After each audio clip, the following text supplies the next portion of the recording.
History of economic thought series में इस video में हम बात करेंगे एडम स्मिथ का व्यू और कार्ल मार्क्स के व्यू के कंपैरिजन, यानी कि दोनों के कंपैरिजन के बीच में बात करेंगे, जिसमें दोनों का व्यू देखा जाएगा और दोनों का थिंकिंग क्या थी इसके ऊपर हम डिस्कस करेंगे।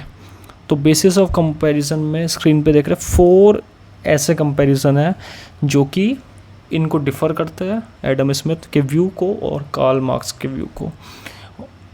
तो 4 पॉइंट कौन कौन से हैं? पहला पॉइंट है व्यू ऑन कैपिटलिज्म। कैपिटलिज्म के ऊपर दोनों का व्यू क्या है।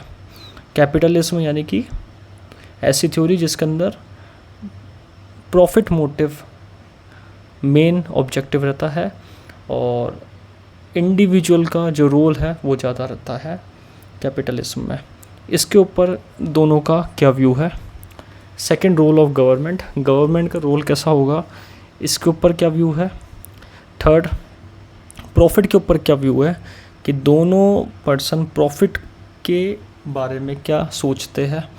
और फोर्थ पॉइंट है यहाँ पे सोशल आउटकम, यानी कि सोसाइटी में क्या आउटकम रहेगा, सोसाइटी का क्या व्यू होना चाहिए, सोसाइटी का स्ट्रक्चर कैसा होना चाहिए, सोसाइटी का कल्चर कैसा होना चाहिए, सोसाइटी किस तरीके से होनी चाहिए, उसका एक पैटर्न क्या होना चाहिए, वो सारी चीज़ें के ऊपर दोनों का व्यू क्या है। तो इन 4 पॉइंट के ऊपर हम बात करेंगे जो कि एडम स्मिथ के व्यू और कार्ल मार्क्स के व्यू को कंपेयर करता है। सबसे पहले बात करते हैं हम व्यू ऑन कैपिटलिज्म। कैपिटलिज्म के ऊपर व्यू दोनों का अलग अलग है। Smith supported capitalism as a system of freedom and prosperity. Simple सा कंसेप्ट है कि अगर हमारी कंट्री में फ्रीडम है, फ्रीडम चल रहा है और प्रॉस्पेरिटी यानी कि हर पर्सन अपने आप को ग्रोथ दे रहा है, ग्रुप अपने आप को ग्रोथ दे रहा है, तो स्मिथ कहते हैं कि कैपिटलिज्म ऐसा सिस्टम होना चाहिए जिसमें दोनों चीज़ें होगी। एक तो फ्रीडम भी होना चाहिए हर इंडिविजुअल के पास, साथ ही साथ प्रॉस्पेरिटी भी होनी चाहिए, यानी कि अपने आप को ग्रोथ देने वाला, अपने ग्रुप को ग्रोथ देने वाला, वो सारी चीज़ें यहाँ पे होनी चाहिए। तो प्रॉस्पेरिटी यानी कि ग्रोथ के ऊपर बात करना, ग्रोथ करना, अपना डेवलप करना, ये यहाँ पर स्मिथ का व्यू है कि स्मिथ चाहता है कि दोनों का डेवलपमेंट हो, इंडिविजुअल का, गवर्नमेंट का, सोसाइटी का, एक लाइफ के अंदर स्टैंडर्ड ऑफ लिविंग लोगों का अच्छा हो, लोगों का रहने का तरीका अच्छा हो, फ्रीडम मिले उनको, तो इस चीज़ के अंदर कैपिटलिज्म अच्छा होगा और ग्रोथ भी देगा, कंट्री की इकोनॉमी ग्रोथ भी होगी। लेकिन मार्क्स क्या करते हैं, कैपिटलिज्म को क्रिटिसाइज़ करते हैं। मार्क्स नहीं चाहते कि कैपिटलिज्म कंसेप्ट आए, इसमें चाहते कैपिटलिज्म कंसेप्ट आए, मार्क्स क्रिटिसाइज़ करे इसको कि कैपिटलिज्म कंसेप्ट जो होगा वो एक तरीके से एक्सप्लॉयटेटिव होगा। एक्सप्लॉयटेटिव करने का मतलब होता है विनाशकारी होना, या फिर जिसके अंदर एक ऐसी सिचुएशन, एक ऐसा ट्रीटमेंट जिसमें अनफेयर सब चीज़ें चल रही है, जिसमें मार्क्स क्या कहते हैं कि रिच रिच बनता जा रहा है और पुअर पुअर बनता जा रहा है, अनफेयर हो रहा है जो पुअर लोग हैं उनके साथ। तो ये मार्क्स का थ्योरी का एक पॉइंट था कि कैपिटलिज्म नहीं होना चाहिए जिसमें अनफेयर होता है या फिर डिफरेंस क्रिएट होता है रिच और पुअर के बीच में। इसलिए उन्होंने कैपिटलिज्म को एक्सप्लॉयटेटिव बताया कि शोषण करने वाला एक पार्ट है इकोनॉमी का, जिसको हम कैपिटलिज्म कहते हैं।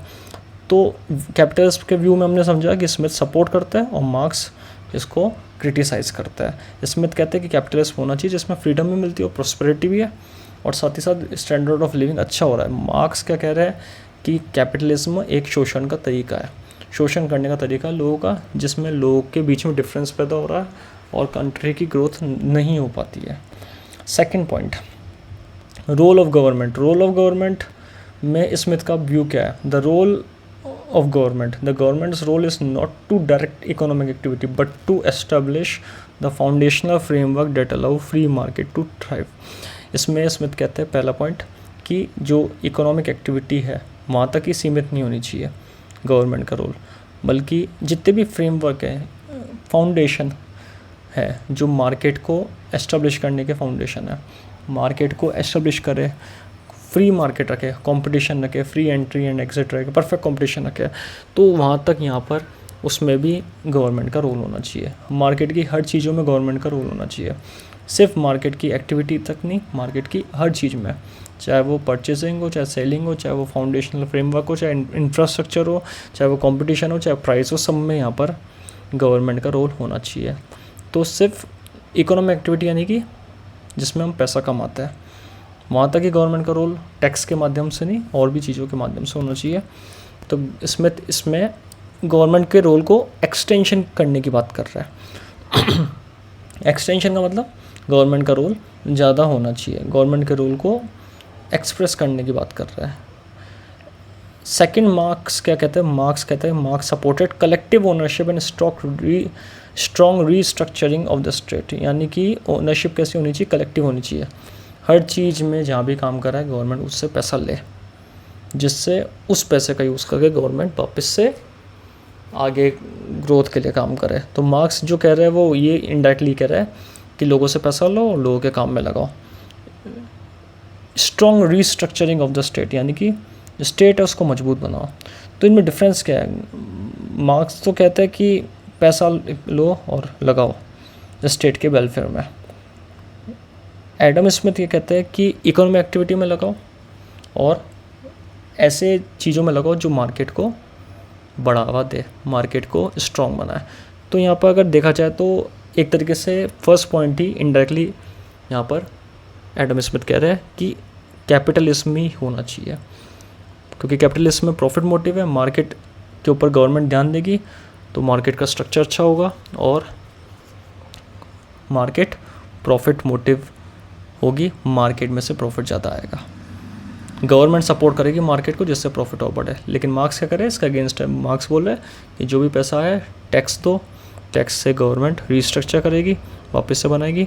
तो दोनों पॉइंट आ रहे हैं, सिमिलरिटी आ रही है कि दोनों का एक ऑब्जेक्टिव है दोनों के व्यू में कि गवर्नमेंट स्टेट को अच्छे से बनाए, मार्केट को अच्छे से बनाए एडम स्मिथ के द्वारा, और मार्क्स कह रहे हैं कि स्टेट को अच्छे से बनाए तो स्टेट में भी मार्केट आता है। तो दोनों में सिमिलरिटी है, लेकिन डिफरेंस क्या है? डिफरेंस ये है कि गवर्नमेंट का रोल पे जो बात की गई है उसमें मार्क्स कह रहे हैं कि टैक्स कलेक्ट करो और स्मिथ कह रहे हैं कि इकोनॉमिक एक्टिविटी पे ध्यान दो। तो ये डिफरेंस किस पे है? रोल ऑफ गवर्नमेंट में। अब यहाँ पे आता है थर्ड पॉइंट जिसका नाम है प्रॉफिट व्यू। स्मिथ का व्यू क्या है? प्रॉफिट के ऊपर रिस्क और इन्वेस्टमेंट का रिवॉर्ड है। प्रॉफिट क्या है? रिस्क लोगे, इन्वेस्टमेंट करोगे तो क्या होगा? पैसा आएगा। प्रॉफिट क्या है? एक रिटर्न है जो कि आप रिस्क लेते हो बिजनेस में, और जो भी आप पैसा लगा रहे हो, इन्वेस्टमेंट चाहे स्टॉक में लगाओ, चाहे बिल्डिंग में लगाओ, मशीनरी पे लगाओ, किसी भी लगाओ, उसका एक रिटर्न है। जबकि मार्क्स क्या कहते हैं कि प्रॉफिट क्या है? वर्कर का खून पसीने की कमाई है, वर्कर के मेहनत की कमाई है, वर्कर के द्वारा दिया गया जो फ़ायदा है वो, इसको हम मार्क्स प्रॉफिट के नाम से जानते हैं। तो अगर इसमें डिफरेंस देखें तो स्मिथ कह रहे हैं कि रिस्क और इन्वेस्टमेंट का रिटर्न है प्रॉफिट, वो भी सही है।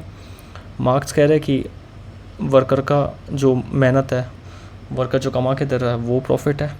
दोनों का व्यू सही है, लेकिन मार्क्स ने जो प्रॉफिट का व्यू है उसको लिमिट कर रखा है, लिमिटेड कर रखा है, सरप्लस तक ही, वर्कर के सरप्लस तक ही यहाँ पे पॉइंट दे दिया। लेकिन स्मिथ क्या कह रहे हैं? उसको बड़े फॉर्म में बता रहे हैं, रिस्क और इन्वेस्टमेंट। रिस्क लोगे तो उसमें भी वर्कर का इन्वॉल्वमेंट आ जाएगा, इन्वेस्टमेंट में भी वर्कर का इन्वॉल्वमेंट आ जाएगा। तो दोनों में वर्कर तो है, लेकिन स्मिथ बड़े फॉर्म की बात कर रहे हैं। स्मिथ प्रॉफिट को रिस्क और इन्वेस्टमेंट, रिस्क बिजनेस में और बिजनेस में वर्कर आते हैं, तो स्मिथ बड़े फॉर्म में, लार्ज फॉर्म में बात कर रहे हैं प्रॉफिट का, और मार्क्स ने एक पोर्शन को यहाँ पर सॉल्व कर रहा है जिसमें वर्कर की एक्सट्रैक्शन की बात करी गई है, यानी कि उनके वर्क की एक्सट्रैक्शन की, उनके वर्क के द्वारा सरप्लस प्रॉफिट दिया जाने वाले को ही प्रॉफिट कहा है। तो ये दोनों में फ़र्क है। तो सिंप्लिसिटी में क्या कही जाए तो स्मिथ प्रॉफिट को लार्ज फॉर्म में बता रहे हैं और मार्क्स प्रॉफिट को स्मॉल फॉर्म में या एक सबसेट के फॉर्म में बता रहे हैं। लास्ट पॉइंट आता है फोर्थ, जिसका नाम है सोशल आउटकम। स्मिथ बिलीव करते हैं कि मार्केट जो होती है वो हार्मनी लेकर आती है, यानी कि मार्केट एक ऐसी चीज़ है जो कि एकजुटता लेकर आती है। यूनिटी लेके आती है। हार्मोनी मतलब एक साथ काम करना, एकजुटता लेके आना। लेकिन स्मिथ कहते हैं ये, और लेकिन मार्क्स क्या कह रहा है, मार्क्स कह रहा है कि कैपिटलिज्म कन्फ्लिक्ट क्रिएट कर रहा है, कैपिटलिज्म नहीं होना चाहिए, कैपिटलिज्म एक्सप्लॉयटेटिव है। तो दोनों का व्यू अलग है।